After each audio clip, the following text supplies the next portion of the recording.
Last week we left off with 3 questions on the screen that we didn't answer, so I'm going to try to hit them right now.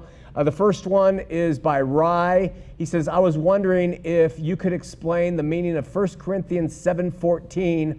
What does it mean the non-believer is sanctified? What's happening in 1 Corinthians chapter 7 is Paul is talking about being married, and he's talking about marriage with people who are unequally yoked.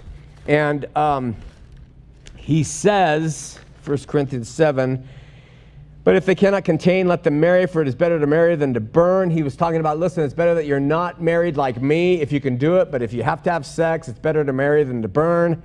And then he says, and unto the unmarried I command, yet not I, but the Lord, let the wife depart from her husband, but if she depart, let her remain unmarried. He goes on. And then he says in verse 12, but unto the rest speak I, okay? Not the Lord. That is there. We say every scripture is, he says right there, I'm speaking, not the Lord, he says, okay? And then he goes on, if any brother has a wife that believe not, and she is pleased to dwell with him, let him not put her away. And the woman that has a husband that believeth not, and if she be pleased to dwell with her, let her not leave him. And then the verse in question, for the unbelieving husband is sanctified by the wife, and the unbelieving wife is sanctified by the husband. Else were your children unclean, now they are holy. What is he saying? Well, first of all, remember, he says, this is not of the Lord. He says, this is from me. So this is a personal opinion. In my opinion, that's what he's saying. But I think it goes back to the understanding of what marriage is in God's eyes. And that is when 2 people, male and female, come together in unity. They are one, and that oneness, that God sees them as one. And so if a wife is a believer and a husband's not a believer, then the husband is sanctified by the wife's belief.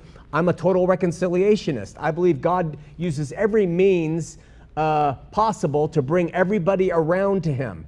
And if somebody is not a believer who's married to a believer, I think that he, by and through his the understanding that they are one, is able to justify the other as being sanctified. It's a radical liberal idea, but I think so. And I justify it by Malachi chapter 2, verses 15. Malachi writes, and did not he make one? Yet had he the residue of the Spirit, and wherefore one? That he might seek a godly seed. Therefore take heed to your spirit, and let none deal treacherously against the wife of his youth.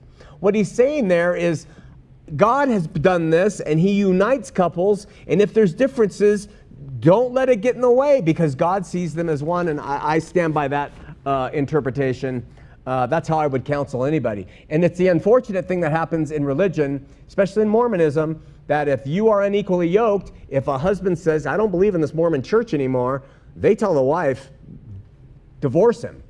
I mean, that's the first thing that comes out of your mind. And I don't know if they still do it, but they certainly told my wife to do that.